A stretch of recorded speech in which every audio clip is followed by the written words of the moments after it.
Salut à tous, c'est BizBiz. Alors ce soir on se retrouve en compagnie d'Orubinho pour la vidéo pronostic sur la Coupe d'Europe. Donc c'est l'une des dernières vu qu'on va pronostiquer les demi-finales de Ligue des Champions, demi-finale d'Europa League. Je crois les matchs retour c'est la semaine prochaine.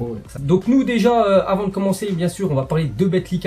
Donc avec Betclic vous pouvez faire votre premier pari et le site vous rembourse, oblige de mettre jusqu'à 100 €, voilà, de 10 jusqu'à 100 et de rentrer le coupon BIS100 pour profiter de cette offre. Donc on va commencer avec la première demi-finale de Champions League demain mardi 30 avril à 21 h. Donc c'est les cotes Betclic.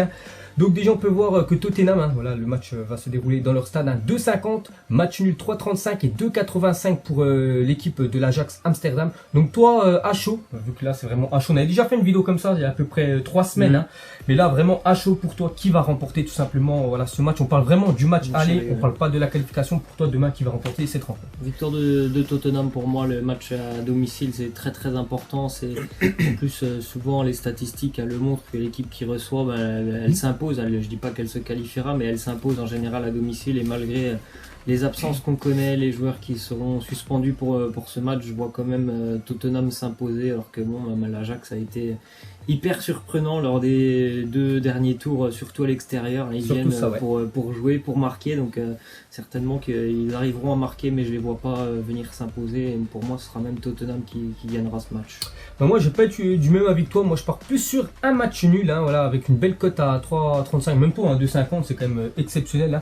Moi, Tottenham, vraiment pour déjà parler des équipes, voilà, leurs derniers résultats. Voilà, première défaite comme dans leur stade à Tottenham, parce que je crois avant c'était 4 matchs, 4 victoires, 0 but encaissé, ils avaient marqué plus de 10 buts. Voilà, ils ont perdu, ce week-end 1-0 contre West Ham, peut-être. Bien sûr, ils avaient la tête ailleurs. Ils avaient certainement la tête à ce match contre l'Ajax Amsterdam. Donc c'est peut-être pour ça, ils sont peut-être en mauvaise passe, mais bon, voilà, rien d'alarmant. Et l'Ajax, n'oubliez pas que l'Ajax n'a pas joué ce week-end, parce que toute la journée en fait de championnat des Pays-Bas a été annulée. Voilà, juste pour que l'Ajax soit vraiment prête, voilà, à 100% pour ce match contre Tottenham. Donc il faut pas oublier, c'est vrai qu'aussi que l'Ajax Amsterdam, les 2 derniers déplacements qu'ils ont fait en Ligue des Champions, c'est quand même 2 victoires, c'est quand même du côté de Madrid et du côté de Turin, 2 favoris de la Ligue des Champions. Et pour moi, c'est pour ça que je partirais sur un match nul, parce que Tottenham, on sait qu'il y a beaucoup de joueurs blessés, mais suspendu aussi Son, voilà, Son qui est suspendu, lui qui a été vraiment ultra décisif ces derniers matchs. Harry Kane aussi qui va beaucoup manquer dans le secteur offensif. Donc pour moi, ça sent vraiment le match nul, mais pas un match nul à 0-0. Je vois déjà beaucoup de buts entre ces deux équipes-là. Pourquoi pas un match nul à 2 partout? Là, c'est vraiment un score exact, mais vraiment, moi, je partirais sur le match nul. Ensuite les gars, on continue avec l'autre affiche mercredi. Donc pour moi la plus belle, tout simplement, elle est magnifique cette affiche. Le FC Barcelone contre Liverpool. On peut voir les cotes à 1,82 pour le Barça, 4,10 pour Liverpool, c'est quand même énorme pour une cote aussi énorme. Donc moi je vais commencer sur ce prono. Donc je partirai sur une victoire déjà du FC Barcelone à domicile.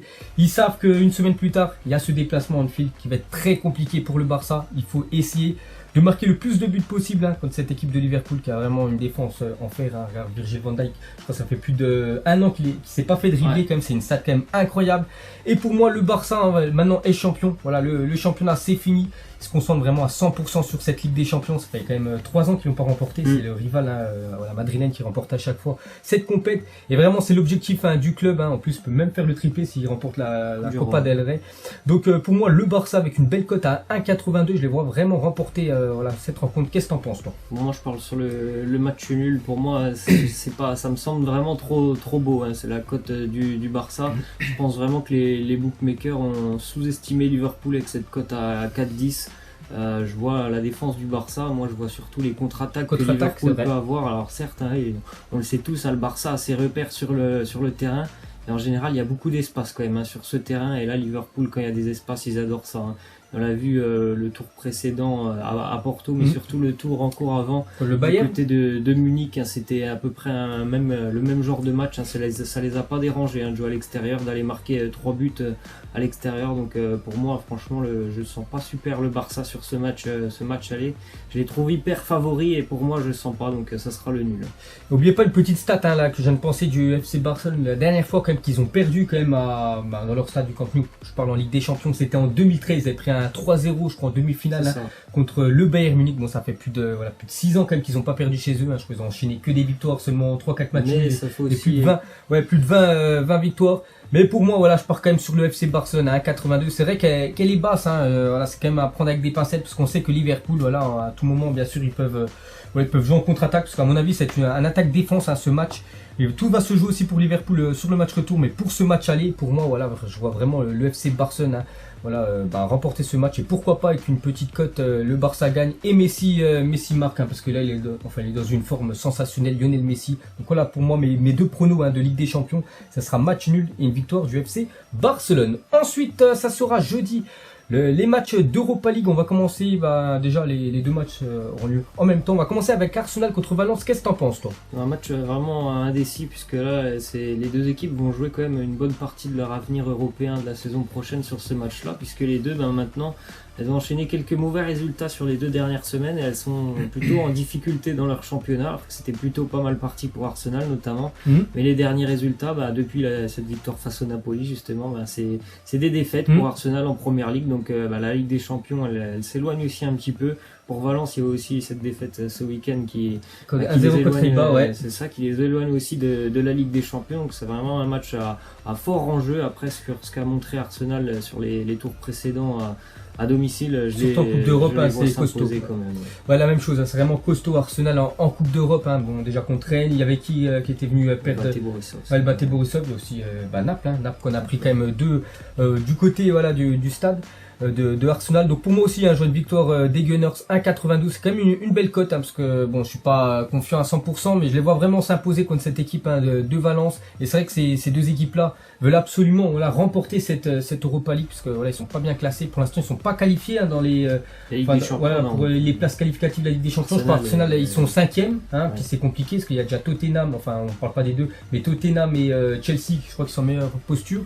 Et Valence, hein, il y a déjà les 3 mastodontes, on peut dire espagnols, et derrière je crois c'est Retafe qui est 4e, et Séville aussi. Donc c'est pour ça que c'est vraiment un match avec beaucoup d'enjeux pour ces deux équipes là, parce qu'on sait qu'une place à la Ligue des Champions, voilà, ça rapporte beaucoup d'argent. Donc pareil, hein, voilà, je mettrais une cote à 1,92, pourquoi pas avec un handicap, voilà, pour ceux vraiment qui veulent prendre des risques. Un handicap pour Arsenal, je vois bien remporter, pourquoi pas le match, je sais pas, 3-0 ou 3-1, voilà mon prono exact, hein, sur cette rencontre. Et on va terminer avec le dernier match, hein, Francfort contre Chelsea, hein. Donc déjà Francfort, le dernier match je crois c'est 0-0, et Chelsea a fait un match nul du côté de Manchester United, avec une grosse boulette, hein, quand même, de David Derra, sinon ils seraient inclinés sur cette rencontre. Donc la même chose aussi pour Chelsea, hein. Eux ils sont en mauvaise posture encore pour se qualifier pour la Ligue des Champions. Là c'est très serré avec les équipes qu'on a citées juste avant. Et pour moi je partirais sur un match nul. Après Francfort, je vais pas vous mentir, hein, j'ai rarement regardé cette équipe cette année, mais bon, s'ils sont quand même en demi-finale de Coupe d'Europe, c'est vraiment que c'est costaud. Ils ont quand même sorti, je crois, l'Inter Milan cette année. Voilà, l'Inter, Benfica, hein, vraiment une équipe compliquée à jouer. Donc pour moi, voilà, sur ce match aller du côté de l'Allemagne, hein, je partirais sur le match nul avec une belle cote à 3,15. Moi aussi, le match nul, et certainement les deux équipes marquent dans ce match, puisque Chelsea est quand même un peu mieux ces dernières semaines, et l'Eintracht Francfort est une équipe qui aime bien attaquer quand même, mais ça défend pas très bien. Donc je vois bien les deux équipes marquées sur ce match. Donc voilà les gars, la fin de cette vidéo. Donc ça annonce vraiment de très grosses affiches, on peut dire, en finale, hein. Donc déjà en Ligue des Champions, ça pourrait faire un Ajax Amsterdam contre le FC Barcelone. N'oubliez pas que l'Ajax, hein, on gagne 4 fois la Ligue des Champions, le Barça 5 fois. Donc ça ferait un match monstrueux. Toi, un petit prono, tu verrais qui vainqueur, si vraiment ce serait ça l'affiche. Si c'était un Ajax Barça, je donne bien évidemment le Barça favori, mais sur l'étonnante saison de l'Ajax, je pense que vraiment cette année ils peuvent nous surprendre jusqu'au bout. Et la finale, je crois, se déroule, hein, au stade de Madrid, de l'Atlético, hein. Et la finale à potentiel peut-être de l'Europa League, hein, serait très beau, hein. Chelsea contre Arsenal, 100% anglais, et surtout si les deux équipes sont mal classées 5e, 6e. Donc voilà, il y aurait un énorme enjeu, on peut dire, hein, pour cette finale, surtout, hein, pour avoir cette place qualificative pour la prochaine Ligue des Champions. Donc voilà les gars, la fin de cette vidéo, hein, pronostic.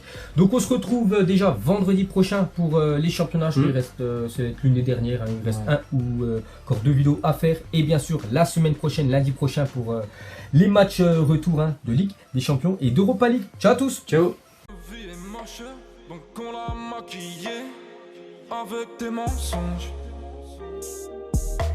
Et que son âme est moche, plus qu'à la maquiller avec des mensonges. Je sais pas ce qui se passe dans ma tête. Parfois, je voudrais sauver la terre. Parfois, je voudrais la voir brûler.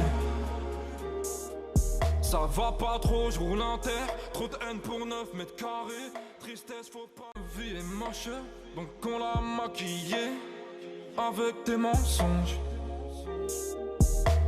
Et que son âme est moche.